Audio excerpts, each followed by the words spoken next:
दो घड़ों की कहानी। नदी किनारे एक छोटा सा गांव बसा हुआ था। पानी के लिए गांव वालों को नदी ही एकमात्र सहारा थी। लेकिन जब बरसात का मौसम आया और गांव में बहुत दिनों तक घनघोर बारिश हुई तो नदी का जलस्तर बढ़ने के कारण नदी में बाढ़ आ गया और पानी देखते देखते पूरे गांव में भर आया और सारे मकान पानी में डूबने लगे। इसके चलते लोगों को अपने अपने घरों को छोड़कर अन्य सुरक्षित स्थानों पर भागना पड़ा। बाढ़ के पानी में लोगों के घरों की कई चीजें बहने लगी।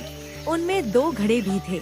एक पीतल का घड़ा था और दूसरा मिट्टी का। दोनों ही घड़े पानी से खुद को बचाने का कोशिश कर रहे थे, लेकिन पीतल के कठोर और मजबूत घड़े ने जब मिट्टी के कमजोर घड़े को संघर्ष करते देखा तो सोचने लगा कि मिट्टी का ये कमजोर घड़ा आखिर कब तक खुद को डूबने से बचा पाएगा।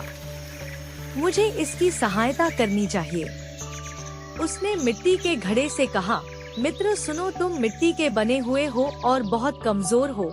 बाढ़ के इस पानी में तुम अधिक दूर तक नहीं जा पाओगे और डूब जाओगे। मेरी बात मानो और मेरे साथ रहो, मैं तुम्हें डूबने से बचा लूंगा।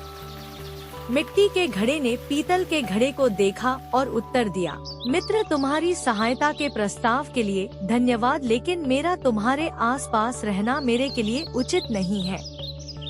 तुम ठहरे पीतल के बने घड़े और मैं मिट्टी का घड़ा। तुम बहुत कठोर और मजबूत हो। अगर तुम मुझसे टकरा गए तो मैं तो चकनाचूर हो जाऊंगा। इसलिए तुमसे दूर रहने में ही मेरी भलाई है। मैं स्वयं ही खुद को बचाने का प्रयास करता हूँ। भगवान ने चाहा तो किसी तरह किनारे तक पहुँच ही जाऊंगा। इतना कहने के बाद मिट्टी का घड़ा दूसरी दिशा में बहने का कोशिश करने लगा और धीरे धीरे पानी के बहाव के साथ नदी किनारे पहुँच गया।